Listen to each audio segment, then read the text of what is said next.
Hello, আসসালামু আলাইকুম বন্ধুরা। আজকে আমি মুরগি রোস্ট করব। তো একটা মুরগি সাধারণত 4 পিস হয়, আমি 8 পিস করেছি একটু ছোট ছোট করে।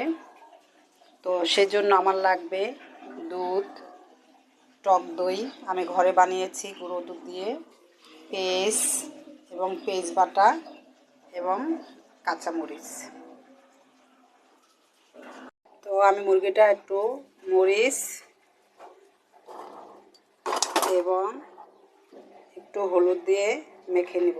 তো আমি সামান্য হলুদ দিয়ে মেখে নিয়েছি। এখন কড়াই বসিয়েছি, তেল দিব কড়াইতে।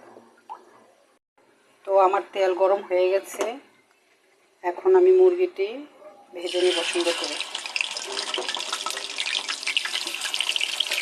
তো মুরগিগুলো এইভাবে একটু লাল লাল করে ভেজে নিতে হবে।